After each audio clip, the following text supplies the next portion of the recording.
So go into a what's the shell. what's the difference between Gen Z and Gen Z? Gen Z is who, because people can't say, they can't pronounce Gen Z, Mm-hmm. so they say Gen Z. So Gen Z is this social media person they see. Gen Z Yeah. is actually like So that didn't just develop like when you say Gen Z, Gen Z. So Gen Z came just from people not being able to pronounce your name. yeah, people not being able to like fully say my name. Yeah. So I'm like, well, they look at, so that's what they see on social media, that's what they read on social media, so it only makes sense. So I'm Right. like, okay, well, but Gen Z, which people still know the actual name, how to pronounce it, but Gen Z is still, I think, very much shy. I really shy away from a lot of compliments. Um, yeah, a lot of that. Yeah, Shy. yeah. Yeah. No A way. lot of people would not think so, No but I'm way. really shy. You Especially you like, how can you be shy but you're dancing at the Super Bowl yeah. in front of And millions of as soon people. as that is over, you go back into your shell.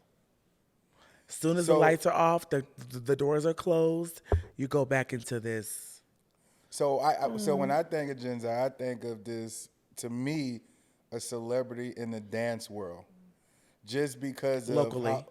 just not, and not just to me when I look at I think you're really talented as a choreographer. So when I look at people around the world in that community, and me and you've met before, we've met for some business or whatever, and the fact that when I seen people coming up to you wanting to take pictures with you, like, and you're saying you're Yeah, shy, yeah. like, but like that's how is that just you think something just in Arizona? No, I think it's everywhere. Like I was in LA last night at a dance showcase, and we're in rooms with, you talking about celebrity dancers. We're in rooms with like some heavy hitters. Like one of my favorite pieces was a guy named Cody Wiggins, and he worked with Justin Timberlake. He's in the new Chris Brown video. Da, da. But like even in places like that, I can be really really shy. Now I will go, like there's one guy I was like, I don't think I'm like, you don't know who I am, but I follow you and your work is amazing. He was like, you're Gen Z, right? And he actually said it right this time. But like, no, I think underneath a lot of the what you think you see is a really shy, like a shy, humbled person. Yeah, I don't believe that. yeah. Yeah. Honestly, yeah, So tell me, honestly. who is Gen Z? Oh, Jesus! Oh my God! I don't know. Yeah. I don't So I know. hear everybody have their opinion. Yeah. You have social media, you have friends, you have family, you have everybody. So I want to ask you directly. There's a lot of good and bad to that question. Uh, I think Gen Z is confident, Okay. fierce, Okay. talented, Okay. um,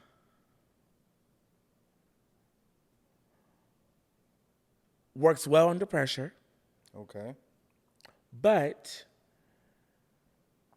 operates in scarcity sometimes. Um, afraid of afraid of connection sometimes. Oh Jesus, scared to jump, like scared to walk on faith, like to take a leap of faith. It's, oh, there's a lot. Jesus, we could talk about all day about oh God, Jesus. I don't know. Before we really get into the the dance Gen Z, right? I want to rewind it a little bit, right? So, I follow you on social media. You have 100,000 followers. You're your own celebrity in your own way, right? So I want to kind of take it back a little bit before you had those 100,000 followers, right? You know, having 100,000 followers means nothing. And I do, I know. Mm. But what I mean is, I think the biggest difference is I feel as though yours is organic. Yeah, it was. They're Yeah. not brought, and I can tell that now that I've known you, Yeah. just how people react when they see you, the different people. When you post stuff, all the different people that comment. Like soon as you post, like Yeah. they're on Yeah. it, right? Yeah. So I kind of want to know who was Gen Z before that. Well, Jens, I was born and raised here in Phoenix, Arizona. I grew up in like downtown, like West Side. Then I went to South Mountain High School, did all 4 years there at South. And I danced for a local dance group called Ghetto Government at the time. And that is what kind of got me into dance. You know, people usually say, oh, Michael Jackson and all that kind of stuff. I wasn't a fan of Michael. He was actually pretty scary to me. Um, but for me, I watched the local dance groups in the neighborhood at the the MLK rallies, the marches, and the turkey bowls, and I stayed right in front of a park called El Caire, and they would have the turkey bowl with a stage set up. So seeing that at the youth center and boys and girls clubs is what got me into dance. So I did it, and I did it with Ghetto Government, and that's kind of what formed me into dance. And Ghetto Government was the first time that I actually started choreographing. I had the little kids, then I went on to the girls, then in 2008, I branched out with a partner named KT, and we did an all-female dance group called Females Do It Better, but it was FDIB. And that is what kind of launched Jenzai, the choreographer. That's when I was able to say, you know what, I can charge for a service now. It was 2008. So 2008, 2029, yeah, yeah, pretty much. So that's kind and of it, what, how that birthed. But it wasn't, I like, even to this day, I'm not, oh, dance is my passion. right, I want to go in the dance studio and just twirl and just, oh my God, it's my sanctuary. It's not. It's no. not. I am great at what I do and I enjoy what I do and I love what I do and it comes to me so easy. But it was never like a passion thing. So who is Jenzai outside of that then? Um, Someone who's shy, um, someone who could be very private, someone who is confident but operates in scarcity a little bit. And I'm learning how to live in abundance a bit more. But Jenzai outside of that is a creative director, a movement coach, um, someone who understands and gets creative. Because sometimes when people just look at me as a dancer, I'm like, I do more than that. I do more than just choreograph. I know how to direct. I know how to, you know what I'm saying? Like, like if I, I could do a lot of things if I really Man, I've wanted to. seen you direct music videos, huh?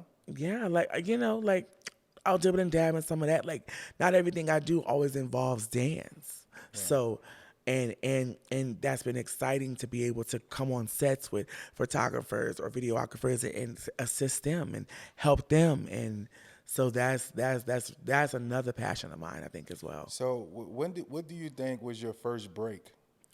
Oh God. Okay. Well, officially, my first artist that I worked with that had some sense of fame was a Canadian artist named Creisha Turner. And she was a Canadian artist and she was staying here with her boyfriend. And I ended up choreographing a show in Toronto for her and a music video for her that when she was signed to Nick Cannon. So that was technically, but the first official break or big artist that I worked with was Wale. In 2016, I choreographed for him at the BET. It was the BET Experience on the 106 in Park stage. So that was the first official, like, big like artist that I first worked with was Wale. And what was that experience like? It was kind of surreal. Like, so there's a Tiffany who manages me. She's from Arizona. She worked at the radio station. She's the one who got Willie North Pole his deal. So she did so many things that she moved to LA and Atlanta to do management. And I moved to LA a couple different times. And whenever it got hot in the kitchen, I always came back. It was scary. But I would tag people in my work. I would tag managers, directors, A&Rs, like you name it, I was tagging people. Some people blocked me, some people didn't respond, some people did. One day Tiffany DM'd me and said, can you be in LA tomorrow while they needs dancers for the BET Experience? And I'm like, boom, let's go. And it's interesting because that same year he performed at the BET Awards. And I wish I would have been inside, but that's okay. Still, it was still a blessing to do the 106 in Park stage. It was amazing. I think we had some great dancers. His whole team was amazing. It was a nice chunk of change. So I think it was great to get a like a my first taste of that coming from Arizona. Right. So was that would you consider like that your biggest moment thus far when you're talking about the whole music and dancing? No, no, No, not even close. close. Yeah. What would No. you say? What would you say your biggest, most memorable moment? Well, um, well, being on TLC on the TV show My Big Fat Fabulous Life, that was amazing. They And what flew was me. it? What was it called? It was a TV show on TLC called My Big Fat Fabulous Life, Okay.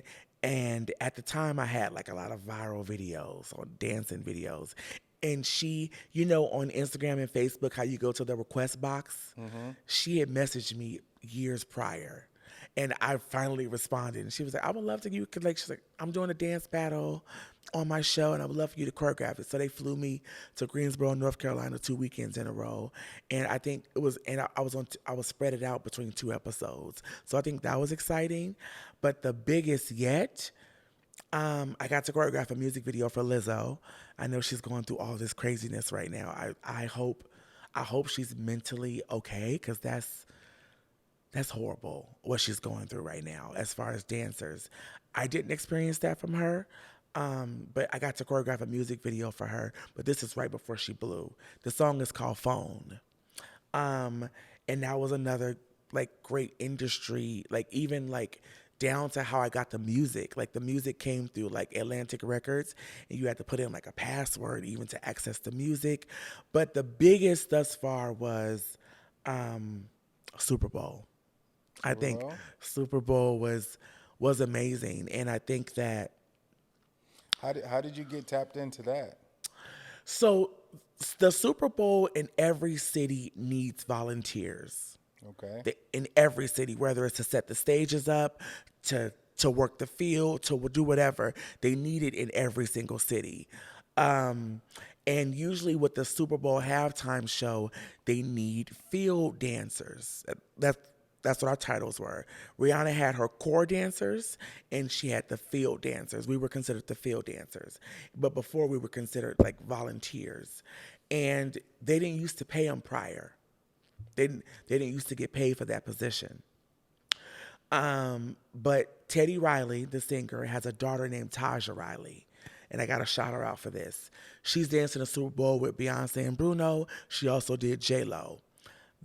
When they did Super Bowl and Mary J. Blige and Snoop Dogg and all them, they were asking dancers to volunteer their time for 8 to 12 hours a day for no pay. She took a stand, put the NFL and I think Pepsi at the time on blast, and it got national press. So now dancers that come on as field dancers, volunteers, quote unquote, are now paid. So how it happened, there was a link going around. So usually in every city around January-ish, there's a link that goes around looking for volunteers. I knew it was going to be coming out somewhere. I knew it was coming out sooner or later. Because even going down to the weekend show, all those guys that had on all those like bandages, half of them were volunteers. He had like 300 casts, I think, or whatever. So the link went around and we had to submit a dance. It was like a 10-second dance. We had to learn and send it back in. We had to say who we are. I am so and so, and I'm from where, whatever. We had to turn to the side profile, other side profile, turn to the back, and we would dance the routine that we learned. And they end up picking 200 local dancers in addition to the 80 dancers that Rihanna had already been rehearsing with prior back in November. We came in February 1st and we did 2 weeks of rehearsals. And we did 3 minutes of the 13 minutes that she did for Super Bowl. We came out towards the end, and even something that small as people may look at it was huge. Like Right. a lot of us will never can put Rihanna and Super Bowl on our resumes. Like that was amazing, and it was a really humbling experience too, because of course you want to be the core. You want to be up there with the main dancers. You want to be Right. back in, But to to be even to be even featured for 3 minutes is a blessing. Because sometimes volunteers is holding flags. They Right. holding flags back and forth and all that craziness. We were in full costume, and we were in full blown rehearsals for 2 weeks straight. 2 weeks So, straight. so do you think did that help you in any kind of way personally after appearing on that? Um, Personally, professionally? no. Claps. Yeah. Claps and praises. The paycheck was nice. Real nice. I can only imagine what the main dancers got. If we got what we got, I can only imagine what the main dancers got. Like Right. Jesus. Like, oh my So God. if you was to ever get that opportunity again, would you take it? Oh God, what? Even if they told me to hold a flag, I'm holding flags. Absolutely. I would absolutely take it. But it is a very exclusive industry. To Right. be a professional working dancer in mainstream is a very exclusive industry. Number one, you have to have a top agent usually, or you have to be connected to the choreographer in some form or fashion. A lot of the dancers that perform with Rihanna, they also did her Rihanna Fenty fashion shows because Rihanna has 3 choreographers. She has a lady named Tanisha Scott. She does a lot of the Caribbean stuff. Okay. Tanisha was also doing Lizzo at the Grammys that weekend. She has a lady named Hi Hat. Hi Hat does the pop stuff. Where have you been all my life? We found love. Then she has Paris Goebel, who does only the Fenty fashion shows. So Paris Goebel did the Super Bowl this year, and Paris Goebel also did J Lo a few years ago. So it made sense. But it's an exclusive club. So how do you get so knowledgeable in all this? Like, how do you know these different Homework. people and different things like I that? studied. Like I Yeah. studied. Like I liked back in the day when I used to watch Janet and all of them. You used to be able to name the dancers that are on stage, like Tony Testa or this person, whatever. Like but I study and I do homework. I I would see people like I seen somebody in in LA at a show last night. I'm like, I probably know your resume better than you know it. Like I studied, I do a lot of homework, and I like to know the industry that I'm working in. You know what I'm saying? And so I just do my research because one day I pray to be there. Right. So based off that, you're doing your research. So I think is that what gave you the motivation to kind of start your own thing. So from what I hear, you put on 2 events a Yeah, year right yeah, now. yeah. One of them is, correct me if I'm wrong, Be the Girl. Be the Girl, a Live Hills experience, and one of them is Show Me Showcase, and these are choreographer showcases, like the one I did last night in LA. It's called Club Jete, and they also have one called Carnival, and these are choreographer showcases where they pick choreographers to come showcase their work. And being there, I've done Club Jete 3 times, but it's been 5 years since I've done it, and I'm like, wow, this is like amazing. So being there last night only confirmed that, oh my God, what I'm doing is so amazing for Arizona, right? And so So yeah, that so has encouraged me. so let me ask you this. So how do you look at Arizona as a landscape for dancing compared to other states? Ooh, no comparison. But we live in a world of social media where you can get discovered these days. But there's no comparison. Arizona is a dance at weekend and night type of state. LA, they dancing all day, every day. They're in rehearsals for anything. Arizona, they dance at night, they dance on the weekends. A lot of them have great jobs, great careers. One of my dancers worked for the CDC. I was asking her all kind of COVID questions. You know what I'm saying? So, but that's the nature here, and it's very different. It's very different. And now Arizona, we're in a class market where everyone wants to teach classes and take dance classes. Like, so that's what people want. They want that. They want that.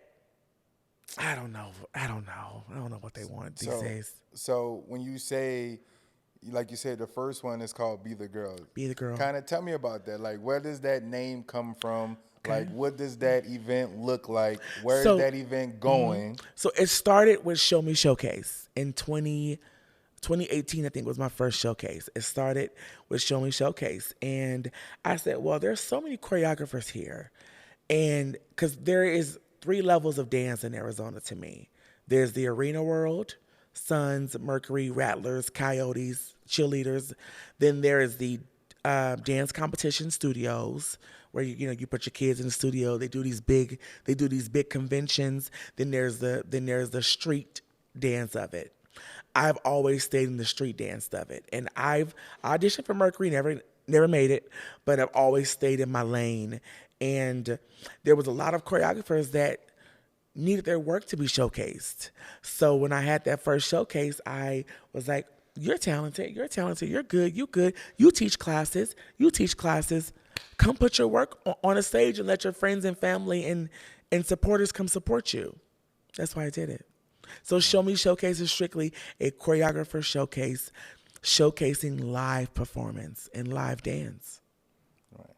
And Be the Girl is just a sexier version of that. Be the Girl, because I used to be in rehearsals with artists or dancers, and I would say, "Come on, pull up, be the girl, be the girl." Like, and Be the Girl just means be that bitch, Right. be fierce, be that. So I kept using that. Right. So I'm like, I should do a showcase. And the reason I did it for the sexier, because a lot of people are teaching heels classes. A lot of girls want to be dancing in heels and teaching heels. And there was a lineup of girls that taught heels, including myself. I put my fat ass in some heels every now and then and teach. So I wanted to do a showcase catering just to that. So it's Be the Girl, a live heels experience.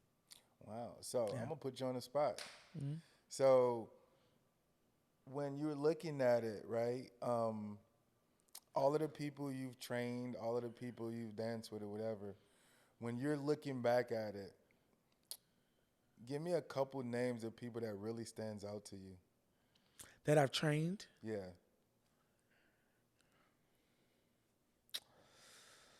That Locally, just in general, I would say you can give me one locally and one around. And what I there's mean by that, where when you see them, I can tell how passionate you is about this, right? yeah, So that's what I mean. So when you're training and working with someone, yeah. give me about 2 people that you kind of see yourself in them as far as the passion that comes with it. There's a girl named Shay. She goes by her real name is Chandalea, but she goes by Shay. She would come to my classes almost every week, and I was doing a showcase. My first Genzai Taught Me showcase, which is another showcase. Showcase on showcase, but that one is for the students. It's for the people that took my class weekly. Right. And she wanted to be in that showcase, but I never seen it for her.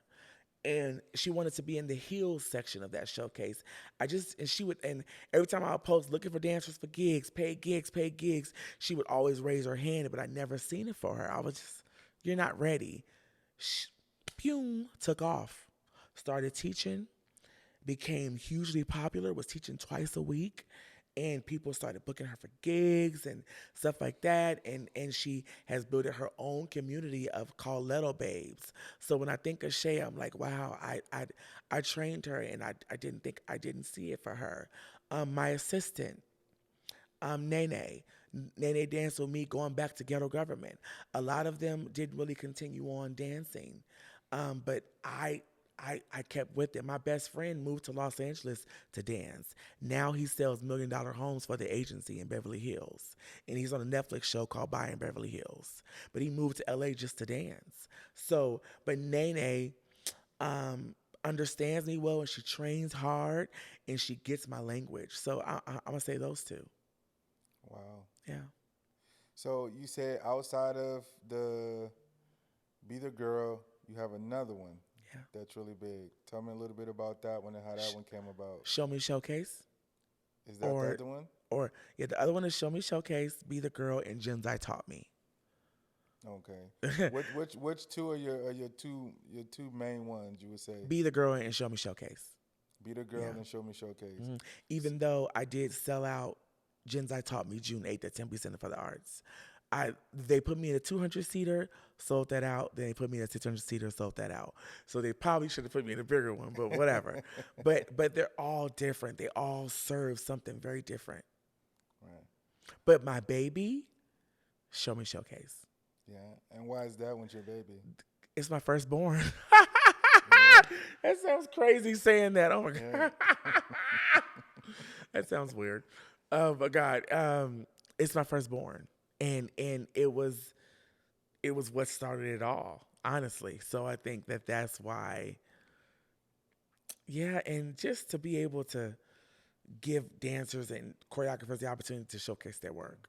One girl, there's a um, two girls that always do contemporary and modern. One name is Courtney, one name is Kelly. One year they DM me and she was like, someone came to your show and booked us for a music video after. So, and that makes me feel very joyful. The showcase I went to last night in LA, the front row was full of dance agencies, directors, casting directors. It's LA. They have tons of dance studios that sponsor them, right? Arizona, I hate to say this is probably the scarcity in me. I don't have nothing to offer these dancers or choreographers besides a dope stage, some dope footage, and some photos. I don't have a front row full of directors. I don't have a front row full of agencies. I don't have dance studios sponsoring me with free studio space. So I feel like I don't have much to offer them. So So why sometimes I so feel like I need them more than they need me. so why don't you think Arizona have that? Arizona's slow. Arizona's slow and no one people don't like to think ahead here. Some do. Some do, but we get very comfortable. I'm comfortable. Why you think I'm not living in LA? I'm so comfortable here. I'm comfortable with my little gigs that come in. I'm scared of LA. I'm scared to go to LA when the average Joe walking the street is on set with Beyonce, on set with Oprah the next day, and here I am working with some amazing local artists. It's scary. It's scary. And plus, some people don't think ahead. I immediately thought ahead. So when you're looking in the future, do you see any change in Arizona dance when you're looking at the next 3 to 5 years? I do. I do. I see. I do. They're building a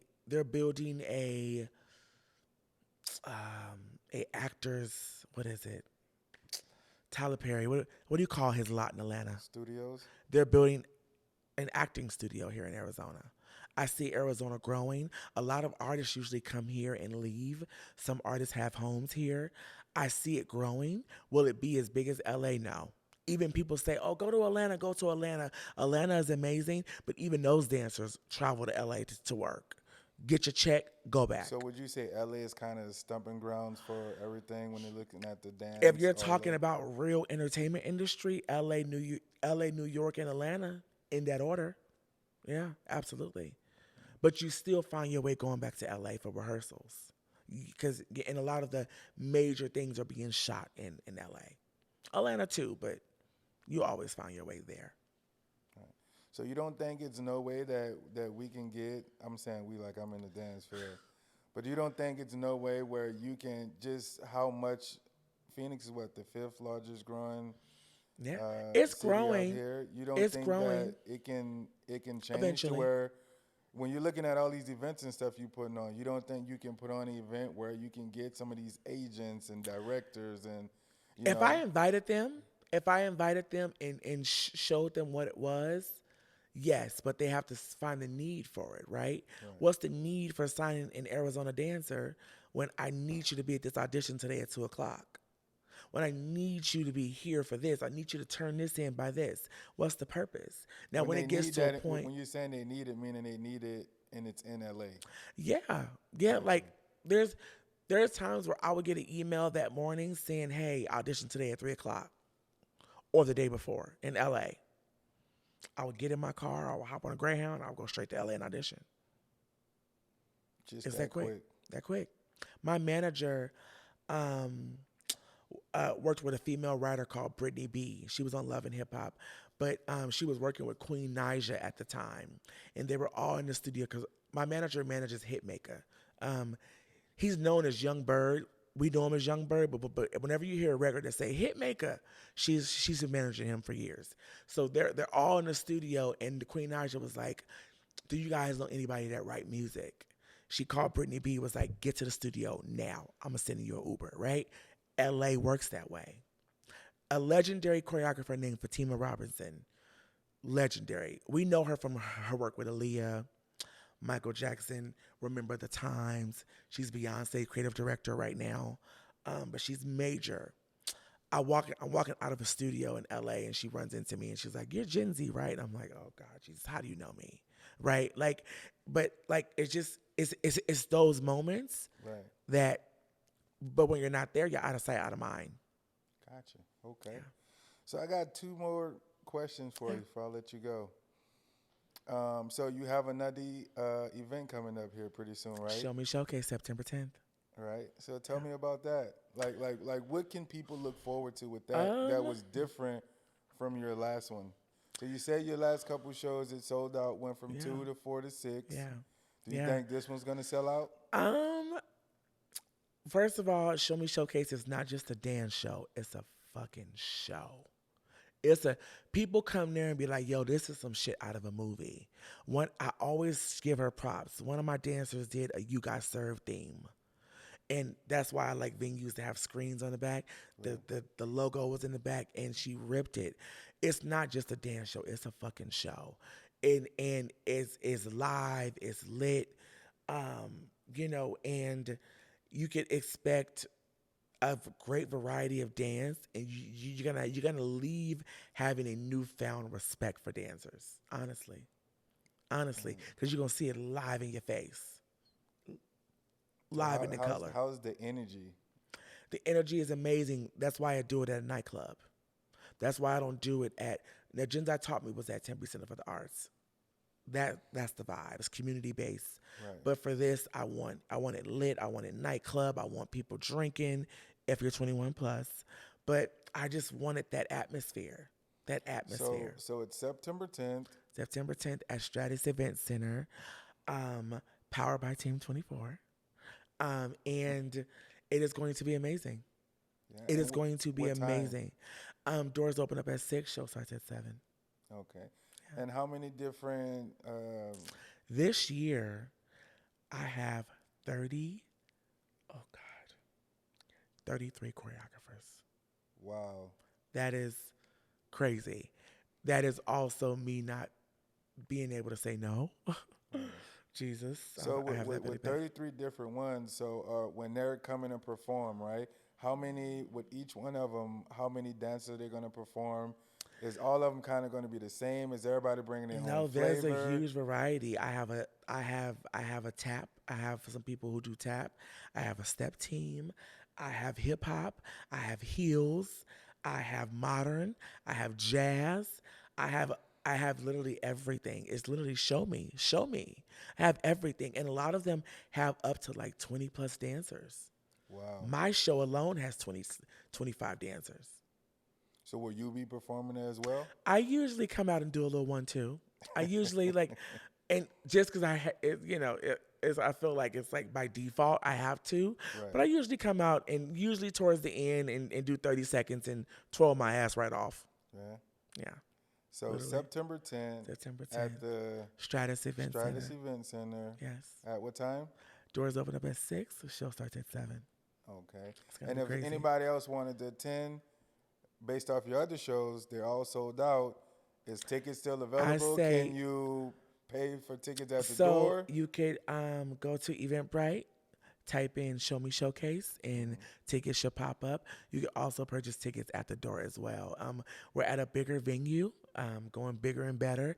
Something about this show feels different, Okay. in a good way. We're in a bigger venue that holds a lot more people. So I'm definitely manifesting a sold out show. So when you're saying you say you got about 32, 33, I'm gonna put you on the spot again. Out of all of those, say some of them that you've seen put on shows or performances before, do any of them stand out that you're like super excited to see what they're gonna God. bring this time? I am always excited for a dance company called Jukebox. Okay. Jukebox, they did the very first year, and they also did it, I think, last year. I'm always excited for them because they're like a dance company and they train hard. I'm also excited for. There's a heels girl. At she's doing heels, and her name is Taylor. I'm excited for her. That's one that trained under me. Okay. She was in my first gens I taught me, and now she is flourishing and doing her own thing. So I'm really excited to see her piece. I'm excited to see the the tappers. Okay. I just it's hard to say who I'm excited for. I'm excited Mhm. to see what the hell I do this year. So I'm just blown away, Yeah. blown away. No, Yeah, I love it, man. I'm looking forward to it as well. it's I'll gonna be good. definitely be in the building. It's gonna be good. It's gonna be good. Okay. So, want to ask you another question. I know a lot of people Yeah. may want to ask you, maybe too scared to ask you, or maybe not feel as appropriate to ask you. And that's, what do you identify as? Oh, what do I identify as? Well, I look like a fat woman. So, um, but you know what? That is a question that people are, like you said, are scared to ask, or some people will ask, or they will assume. Do you get a lot of people like looking at you weird, like, or being disrespectful with it? Niggas, Yeah. niggas are niggas, but that's usually because of their own insecurities. Niggas, Okay. that's something that they got to pray with and talk to therapy with, whatever, Right. or whatever God they serve. But so to the professional side of me, I'm gonna say I'm non-binary. Okay. Non-binary is I don't identify as he or she. To niggas, I'm trans. So, but So okay. So what to everybody else? I really non-binary technically because Okay. I will answer to he or she. I know that sounds confusing, but I Right. will answer to he or she because there's some people like So there's a trans comedian named Flame Monroe, right. but her real name is Marcus Parker, and she was like she was like Flame Monroe makes the money, Marcus Parker cash a check. Right. So, but I'm Genzai in a skirt. I'm Genzai in a dress. I'm Genzai in sweats. So there's not really, But I would say that I am non-binary or I am trans. So where do you get the confidence that you get when you talk about that? Like a lot of times, especially in today's society, a lot of people are scared to really say what they feel, Yeah, who they are. yeah, So like since I've known you, you so confident in, yeah. like you say, he, she, So whatever. I know who I am when it comes to that. Like I know who I am. I know what I am. I know how I do it. Right. And some people are uncomfortable. There's this big conversation about cis women these days. Cis women is a is a real woman, a like a real. But there's been a lot of conversation between trans women and cis women getting into it about who owns the periods and all this kind of crazy talk. It is what it is. We will never be a woman. Like we will never be female. We can identify as a woman, but we will never be female. Period. And that's just facts. But because our birth certificate came, whatever it was, it says male. You got a penis, you're a male. But we could go into spaces and say, no, I want to identify as a woman, right? Right. So, but I I get the confidence because I know who I am, right? And yeah, some people may have their issues with it. Niggas have their issues, but usually when it comes to men, like, because some men are homophobic. I have a Right. brother that is extremely homophobic, but I like to say that not to get too deep, but I like to say that there's levels to it. Right. But a lot of men that are like have issues with it, not 9 times out of 10, 6 out of 10 is their own insecurities or their own demons they're fighting, or they're homophobic because of their attraction to trans, or or they're down low. Simple, easy, cut, dry. So when did you start feeling like, when did it all switch for you? Always been gay. Always been a sissy. I always been a sissy. Always been gay. I can call myself a sissy.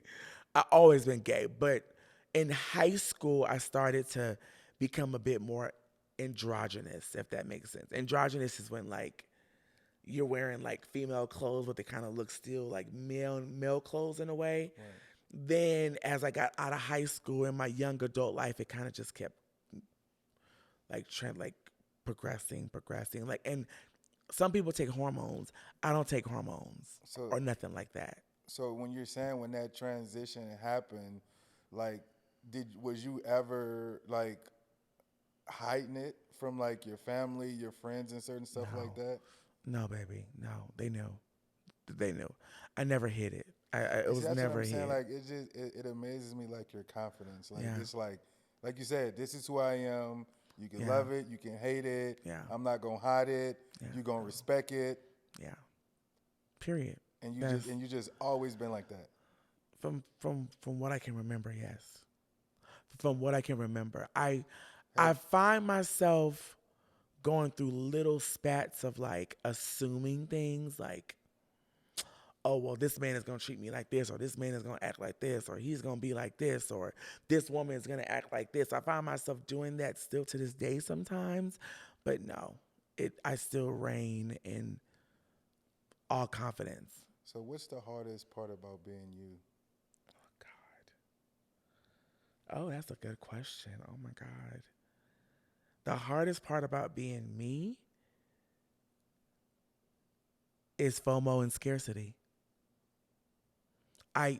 I I live in the fear of missing out really bad. Oh God, it's I live in it. I live in FOMO really bad, in scarcity, and some self sabotage. That's the hardest part about being me. Okay. That's the hardest part. So coming up, once you start identifying as he, she, did you lose a lot of family behind that? Did you lose a lot of friends You behind know that? what's interesting? I'm not big on family. That sounds crazy. I'm not a big family person. Um, no, No. no, I don't like. I don't really. They exist. Like I am the youngest of five. Um, my mom is present. My dad is around.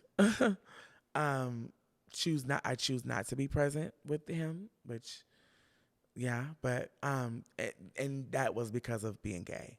I remember when I was younger, he said he noticed that I was acting like a girl, and when I'm ready to man up, come talk to him.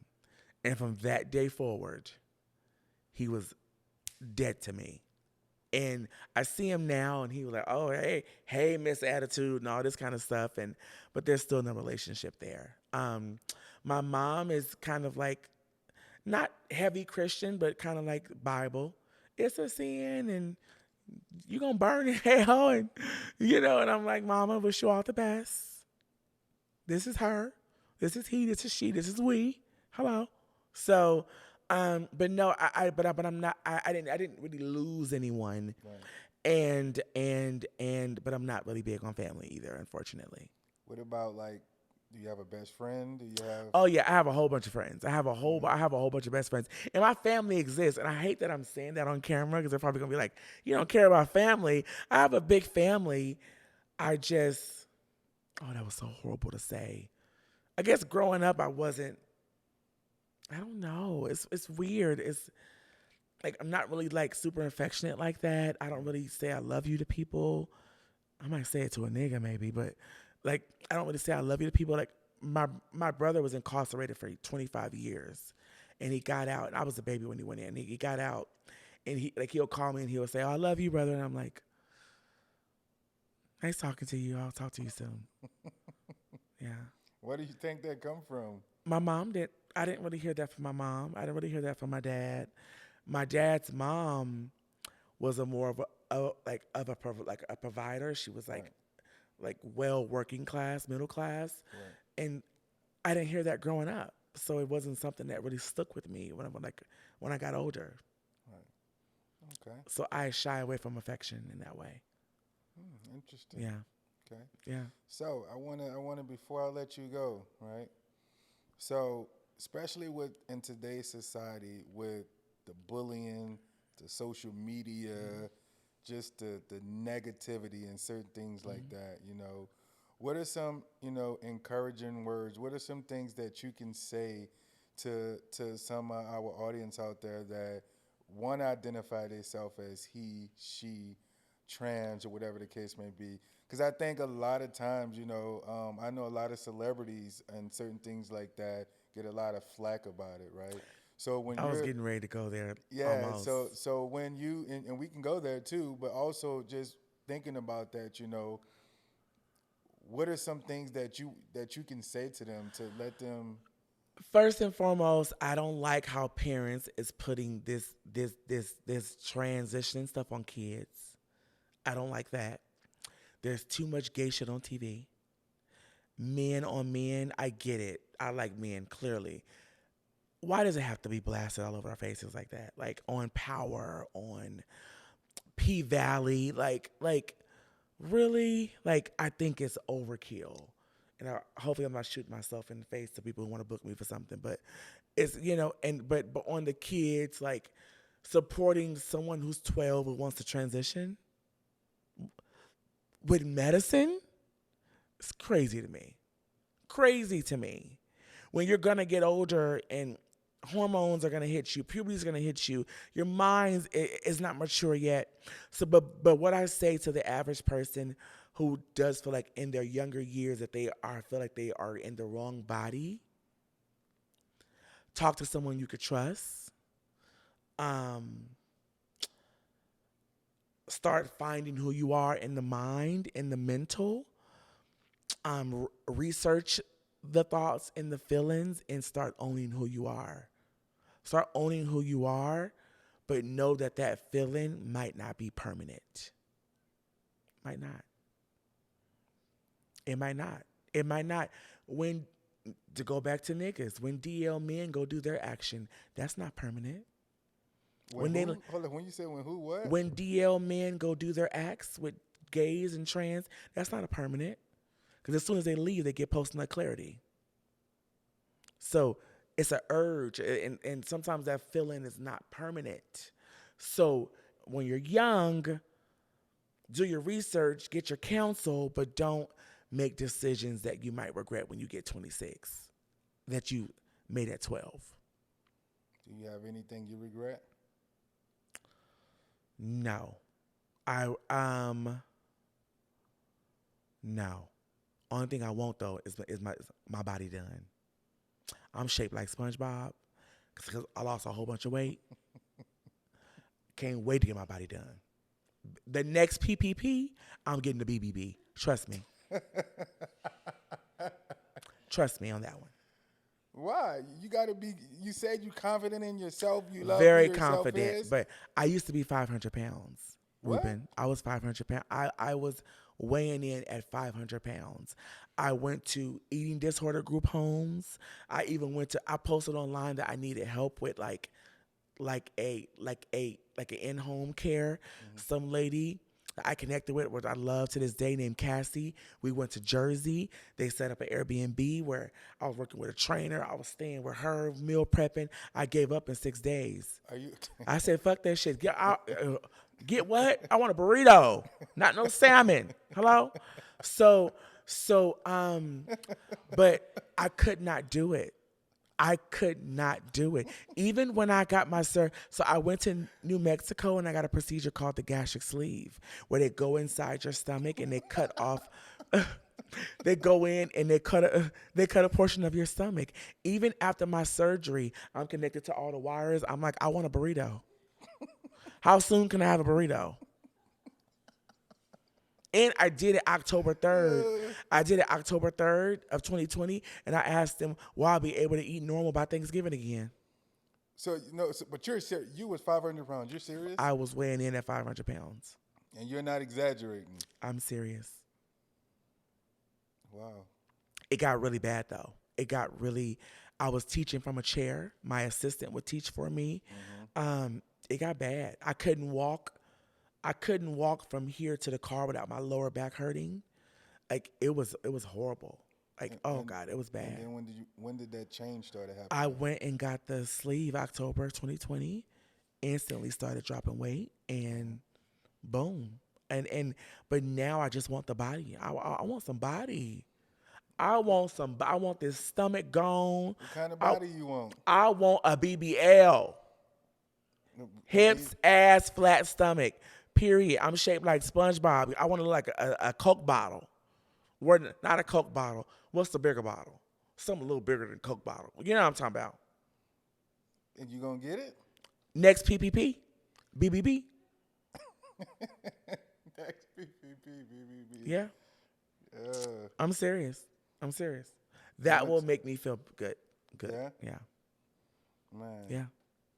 Maybe some breast implants too. you just want it all. These are man boobs. So in a bra, oh baby, they gonna sit up. But my manager think it's a horrible idea. It's a you can't just get some cups. What do you mean? Like put like a cup in my tissue?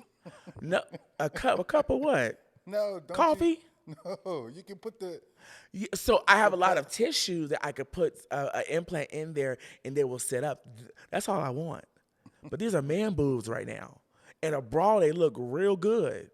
I take that bra off, they down here, man boobs. That ain't cute. But my manager think professionally it's a bad idea. Because she was like, right now you're able to work and really work. But she was like, once you get into a space where you're trans, you are now officially stamped as trans. You get titties, you have officially transitioned. So do you think it'll hurt you professionally? I will change the mold. I will change it. I'm still choreographing now as a trans choreographer. I will change it. I love it. I Yeah. love it. Man, all I can say is don't change who you are. Like you said. Thank you, but I'm getting my body done. Thank you, though. I appreciate it. No, I'm just saying what I mean by that is when I say don't change who you are, meaning like your attitude, your confidence, your like it looks good on you. Thank you. Like I said, and a lot of people let social media, they let Oh, yeah. people social media is a around you, killer. they let they just let it take control of their life. So Social media is a killer. so it's a long as you killer. continue with Silent that killer. confidence, you'll be golden. Absolutely. I'm working on it. Appreciate Working, it. always work in progress. Make sure September 10th, let them know. Make sure that you guys are at Stratus Event Center September 10th. It is not just a dance show. It is a fucking show. Show Me Showcase, that is. Powered by Team 24.